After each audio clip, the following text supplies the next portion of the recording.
Dans Parashat Behar, la Torah nous révèle quelle est la forme la plus belle bracha.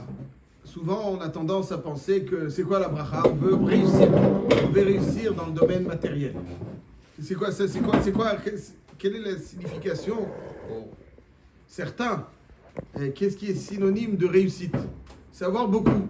Le compte en banque bien garni, c'est ça le réussir. Et celui qui a le compte en banque moins garni, a priori, il a moins bien réussi. Comme ça, on a l'impression. La Torah nous dit que c'est pas comme ça. Alors, c'est quoi la réussite? On va voir. Marqué dans Perek Rafé, Pasuk Yutet, suite au respect de la Shemitah, marqué Venatna haaretz piria va'achaltem la sova vishavtem la vetachalea. La terre donnera ses fruits, produira son produit. Va'achaltem la sova et vous mangerez à satiété. Vishavtem la vetachalea, vous n'aurez pas besoin d'importation. Vetach, vous serez serein. La terre vous alimentera et vous donnera tout ce dont vous avez besoin. Natna haaretz piria va'achaltem la sova. Ok, jusqu'ici tout va bien. Est-ce que c'est Mekim Devarou? Vechi tomru manochal bashana sheveit.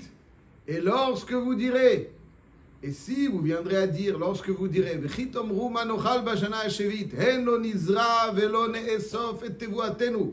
Le respect de la Shemitah.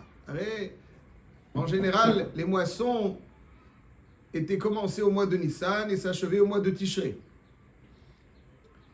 Et donc, si pendant la 6e année, mais après, pendant la 7e année, 8e année, alors, c'est vrai qu'il y aura les restes, mais après, les restes de la Shana Shishit pendant la 7e année. Mais après, on fait quoi? Si on ne sème pas pendant la Shana Shvit, on va manger quoi? C'est comme si, lorsque... Ça, c'est le réconfort d'Hachem tout de suite. Donc, lorsque vous direz, pendant la 7e année, qu'est-ce qu'on va manger? L'année prochaine, il n'y a pas de Shana Shvit, il n'y a pas de semences, il n'y a pas donc de récolte. Et comment on va manger la 8e année? Comment on va manger? J'ordonnerai ma bénédiction et le produit de la terre pendant la 6e année vous suffira pour la 7e, mais en plus aussi pour la 8e, jusqu'à une partie de la 8e, jusqu'au moment où vous pourrez à nouveau semer et récolter. Ça, c'est marqué. Et la question est la suivante. Est-ce que la Torah suscite des interrogations, décrit des interrogations, et ensuite apporte un réconfort et une réponse à cette interrogation, ou bien elle réconforte immédiatement? C'est pas un Tosfot.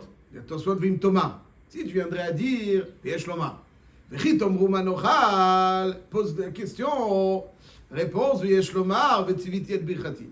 La Torah, elle ne parle pas comme ça.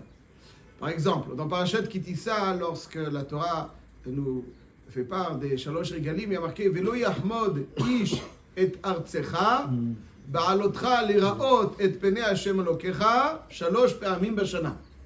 Ça veut dire que quelqu'un aurait pu imaginer, se demander, s'inquiéter. Il dit, mais si tout le Ham Israël va vers Yerushalayim, vous vous rendez compte ce qui va se passer? Eretz Israël est pratiquement vide. Vidé de ses... Tout le monde est à Yerushalayim. Alors qu'est-ce qui se passe? Vous vous rendez compte qu'est-ce qui peut se passer? Khalila, ce qui peut se passer? Et Bichlal, 3 fois par an. Alors ceux qui sont mal intentionnés vont pouvoir... ça ne peut pas exister dans une société moderne. Hein. Des pays, des villes entières qui se vident pratiquement de leurs habitants. C'est une inquiétude. Et la Torah réconforte, elle dit Velo yahmod ish et artsecha, personne ne convoitera tes biens. Ba'alotra liraot et penei Hashem, lorsque tu monteras à Yerushalayim pour apparaître devant Hashem, shalosh pamim bashana.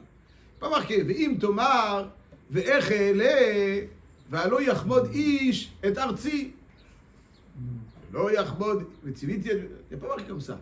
Le réconfort est immédiat, donc ça répond à ton inquiétude. Alors ici aussi, on aurait dû dire, non? Comme ça, le lecteur est immédiatement réconforté.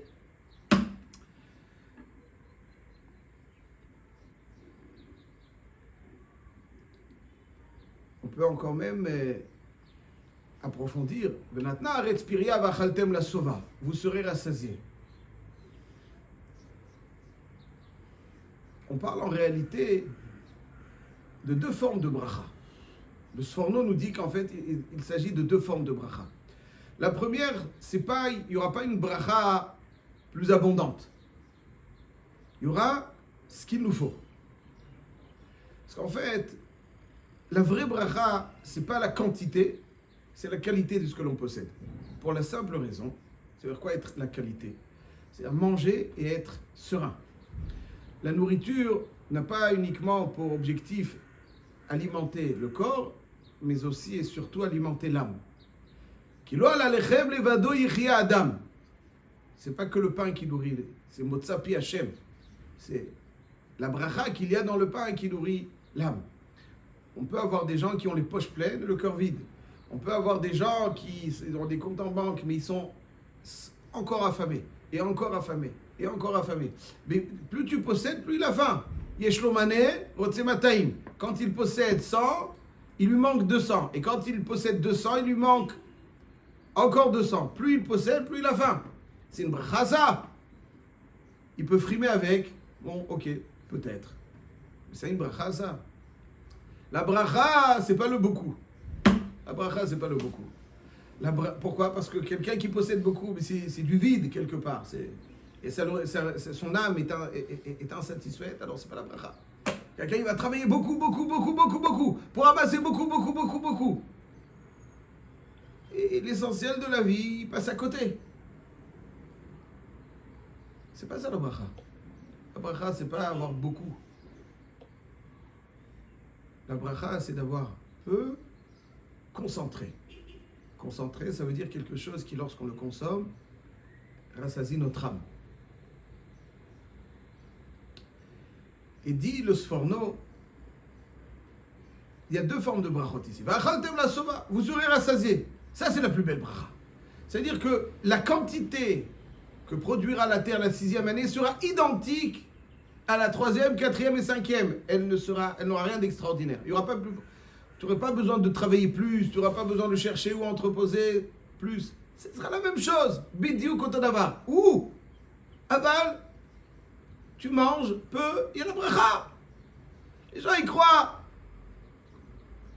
Si j'ai un diplôme, je vais gagner beaucoup. Et si j'ai pas de diplôme, je ne vais pas gagner beaucoup. C'est unique. Je ne vais pas gagner beaucoup. Il faut gagner beaucoup pour être heureux. Comme ça, ils croient. La Torah, elle dit non. La bracha, c'est être rassasié. C'est pas gagner beaucoup.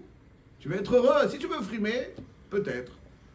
Mais si tu veux être heureux, v'achaltem la sova.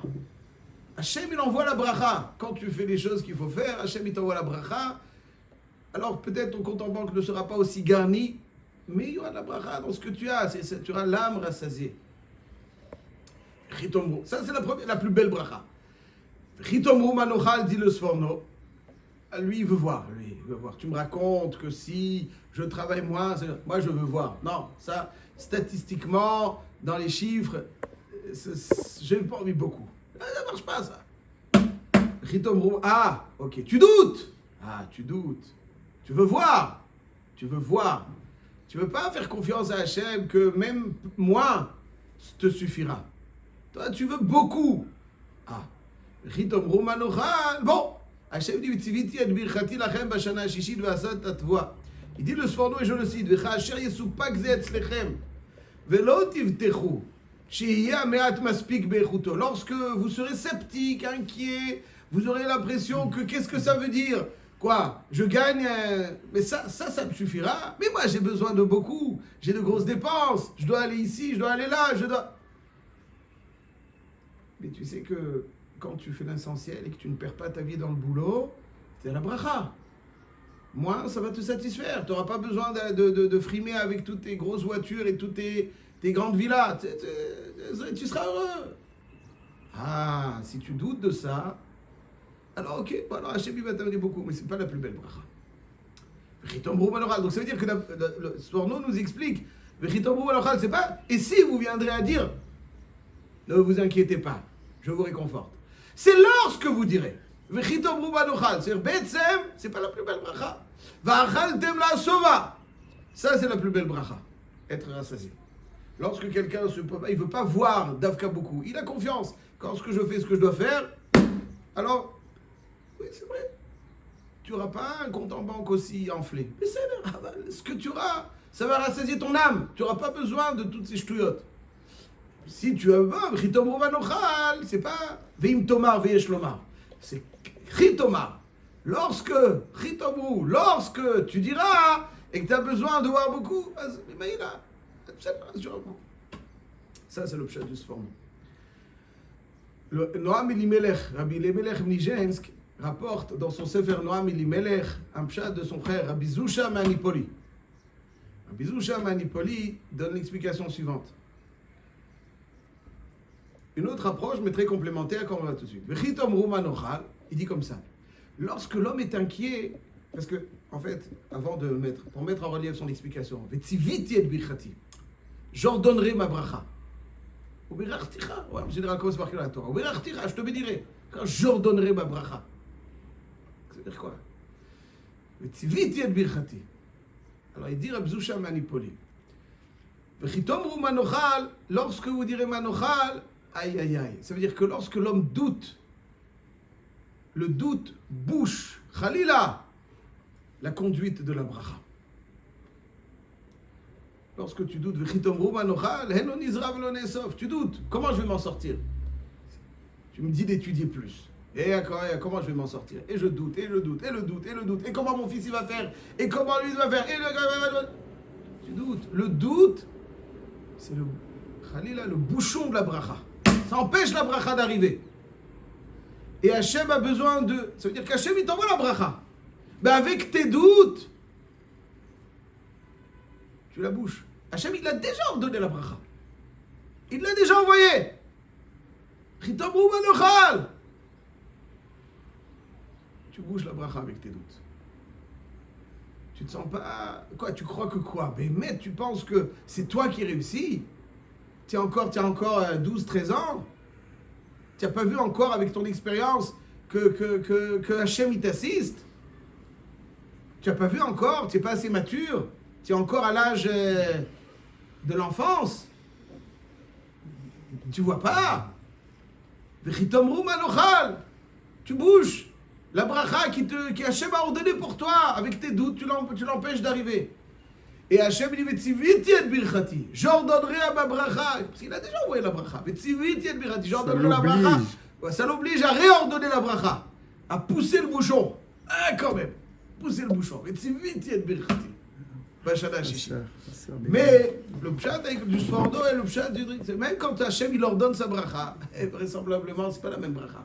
Le pshat, tu as un doute, bon, de toute façon Hachem il est metzavé la bracha. Après le Sforno, le pshat il est Chitomru banochal, lorsque vous aurez beaucoup. Après Rabbi Zusha Manipoli, le pshat aussi, quand vous direz, vous doutez, comment mon fils il va étudier la Torah? Comment il va étudier la Torah? Comment il va étudier la Torah? Hachem il envoie. Mais toujours, ils ont besoin. Bien sûr, ils ont besoin. Mais Hachem il vous a donné pour les aider. Hachem, vous croyez que quoi? Hachem vous a donné pourquoi? Il vous a donné pourquoi? Le mettre dans le matelas? Où vous allez? Où vous allez? Où vous allez? Hachem vous a donné pourquoi? Pourquoi? Baruch Hashem, Ashrechem, c'est pour ça que je dis. Baruch Hashem, il a des gens dans Talmidei Hachamim, des enfants Talmidei Hachamim. Ça c'est. Donc quelqu'un il dit mais comment? Tu dis mon fils va étudier. Mais alors, après quoi? Arrête de douter! Arrête de douter! Fais ce qu'il faut faire! Quand tu doutes, c'est là. Quoi, je vais envoyer mon fils à la Yeshiva Ktana? Quel métier il va avoir? Quel métier il va avoir? Quel métier il va avoir? L'homme, il y a Rabbi Meir Balanès, il dit pas comme vous. Il dit, regardez la dernière Mishnah de Kiddushin. Ve'eni melamed et bni la Torah. Ve'eni melamed et bni la Torah. Quoi encore? Et comment il va faire? Pourquoi? Parce que vous avez pensé que quand il est ingénieur, il est bijoutier et il est avocat. Il vit mieux. Vous voulez son bien ou vous voulez l'illusion? Arrêtez de douter. Faites ce qu'il y a à faire. Saisissez. Il faut faire ce qu'il y a à faire. La vie, quoi? Que tu crois? Il faut saisir ce qu'il faut saisir. Il ne faut pas douter. Pourquoi Hachem l'a dit il dit, allez noter la reine. Oui, c'est vrai, parce que la bracha, elle est bloquée. Il a déjà donné. Il a déjà donné. La bracha, elle est là. Hachem, il t'a envoyé la bracha. Et comment tu commences à douter? Comment je vais faire? Et comment je vais faire? Et Yeshiva Ktana, et Yeshiva Gdola, et le métier, et le bac, et le... tu crois vraiment parce que tu as le bac, tu vas sortir? Ce qu'il faut, tu le feras. S'il faut, Hachem, il t'enverra. N'aie pas peur, n'aie pas peur, n'aie pas peur. Ouais, n'aie pas peur. Si tout le monde n'aie pas peur. Alors, quand je vois comme ça, Hachem se débrouille, t'inquiète pas, plus confiance à Hachem. On parle. Le Ham Israël, il a besoin de Torah, il a besoin de vraie Torah, il a besoin de vraie Torah. Donc les deux platim du Sforno et du Noam Elimelech, au nom de son frère Bzoucha Manipoli, sont très complémentaires. La belle bracha, c'est-à-dire, Vachaltem la sova, ça c'est la bracha. Ça c'est la bracha. Lorsque quelqu'un il veut voir, lorsqu'il commence à douter, lorsqu'il dit, bon, ok, alors tu bloques avec ta. Mais même la bracha que tu auras, sera beaucoup de travail. Allez, au lieu de mettre 1 heure, tu vas mettre 5 heures pour ramasser plus, mais finalement, ça revient au même. Et c'est moins même. Parce que tu auras perdu du temps, de l'énergie, ça veut dire Birchati. En réalité, pour compléter cela, la paracha de Bechukotai nous invite à apprécier cet enseignement. Il y a marqué dans la Haftara et la paracha de Bechukotai, la paracha et la Haftara de Bechukotai, que lorsque Bechukotai telechu, alors ונתנה הארץ פריה ושמתי שלום בארץ ונתתי גשמכם בעיתם ועץ השדה ייתן פריו, etc. Donc toutes les plus belles brachot, comme Bechukotai telechu. Et dans la Haftara, on voit que lorsque les fautes de Ham Israël sont gravées dans leur cœur, alors il y a la galoute. Alors je dis très rapidement. Le Rambam il dit, quand la Torah dit V'natati gishmechem beitam ve'etz hasadi iten pirio, quoi, c'est ça la bracha? Non, la bracha c'est be'olam haba. Pourquoi il parle? C'est une très bonne question, M. Cohen, il a posé une merveilleuse question. Pourquoi la Torah ne parle pas du olam haba? C'est une question, c'est un thème essentiel. Le Kliyakar il en parle encore beaucoup d'autres. Mais en tout cas ici la Torah elle parle des brachot dans l'olam hazé. Brachot dans l'olam hazé. Pourquoi il parle de... C'est ça le sachar? Non, c'est pas ça. Il dit le Rambam, c'est pas ça le sachar. Le sachar, schar mitzvah be'alma leika. C'est quand quelqu'un, Bechukotai telechu, Hachem, il crée le contexte le plus favorable pour faire ce que l'on doit faire. Sans être tourmenté, sans être inquiété. Quelqu'un qui est en bonne santé, quelqu'un qui est en toute quiétude, il peut s'investir dans l'essentiel. S'il est tourmenté par ça et ça, c'est des choses qui vont lui puiser de l'énergie, la force mentale, physique. La tati gishmechem beitam, ça veut dire je vous mettrai dans le contexte le plus favorable. C'est pas la récompense proprement dit, parce que la récompense elle est baolam haba. Aval, je vous crée, ça c'est le résultat de Bechukotai telechu. Qu'est-ce que ça veut dire? Le pshat est comme ça. Il y a un parallèle. La récompense est toujours le miroir du comportement de l'homme. Ça veut dire quoi? Quand Bechukotai telechu, ça veut dire, comme on l'a dit, au nom du Baal Tanya Bechukotai, c'est-à-dire quand c'est gravé en nous. Bechukotai, Chakouk, c'est gravé en nous. Ça veut dire que, c'est quoi être gravé, les paroles de Torah en nous? Ça veut dire qu'un homme, naturellement, depuis le chet du Etz Hadat Tov Vara, c'est-à-dire il y a un mélange, Tov Vara. Il y a du désordre dans l'homme. Il veut ci, et il veut ça, et il veut ça. Il n'est pas clair. Il n'est pas clair. Qu'est-ce que tu veux? Je veux ça, mais je veux aussi autre chose. Il y a plein de retsonotes en l'homme. Il y a plein de retsonotes. C'est difficile, là. Plein de retsonotes. Je veux ça, mais en même temps, je veux ça. Oh, il est mi-yitzri, mi-yotzri, oh, il est mi-yitzri. Des fois, c'est lui, il est yitzhara. Des fois, quand tu es yitzhara, c'est lui. Hachem, qu'est-ce qu'il veut pas de ça, toi? Il y a beaucoup de désordre. Un homme doit essayer de faire de l'ordre en lui. Clair, net, limpide. Arrête d'être à peu près approximatif. Sois clair. Grave les paroles de Torah en toi, qu'elles soient... Que tu deviennes l'expression de tes volontés profondes. Cesse d'être dans l'approximation, d'être dans le désordre. Ça, c'est Bechukotai. Lorsque tu mets de l'ordre en toi, tu es clair, tu sais ce que tu veux. Tu ne veux pas dans... Alors Hachem, Mida Keleged Mida, lorsque tu mets de l'ordre dans ta nature, Hachem met de l'ordre dans la nature pour toi. Et il n'y a pas d'ordre plus parfait que celui qui peut s'adonner à l'essentiel, et Hachem met en place tout ce qu'il faut tout autour de lui pour qu'il puisse s'investir Exact. sans tourment. Il n'y a pas d'ordre plus grand que le Ham Israël sur sa terre. Si, Khalila, c'est le contraire qui est gravé en nous, comme dit la Khatat Yehuda, l'Haftara dit, les fautes de Yehuda sont gravées avec... Alors, ça c'est le désordre, il n'y a pas de plus grand désordre que l'exil. Si nous savons mettre de l'ordre en nous, Hachem est là mettra de l'ordre tout en nous. Nous attendons qu'il y ait de l'ordre. Nous aspirons à ce qu'il y ait de l'ordre. Nous ne voulons plus vivre dans le désordre, dans la... Le monde aujourd'hui, il est dans un désordre, mais malheureux. Malheureux. Malheureux. Et nous cherchons à remettre de l'ordre. Pour pouvoir mettre de l'ordre tout autour de nous, pour qu'Hachem mette de l'ordre tout autour de nous, nous devons mettre de l'ordre en nous. Lorsque nous mettrons de l'ordre en nous, nous saurons nous voir les choses clairement, avec une hashkafa claire, saine. Alors Hachem mettra tout autour de nous ce qu'il y a de plus favorable. Ça aussi, donc, une fois que quelqu'un, il ne se demande pas Manochal, il est clair dans sa tête. Chitom Manochal, c'est déjà qu'il y a un petit désordre. Lorsque quelqu'un est clair, il sait. Tu penses que tu veux faire quelque chose. Allez, fais encore un... Tu as 3 ans, 4 ans d'âge mental. Allez, tu sais, c'est pas... Tu es trop petit pour... Si tu sais mettre de l'ordre en toi, alors que Kadosh Baruch Hu mettra la bracha qu'il faut concentrer afin que ton âme soit nourrie surtout et que tu aies donc la pleine satisfaction et toute la sérénité qu'il faut pour faire ce qui est l'essentiel. Chazak ou Baruch.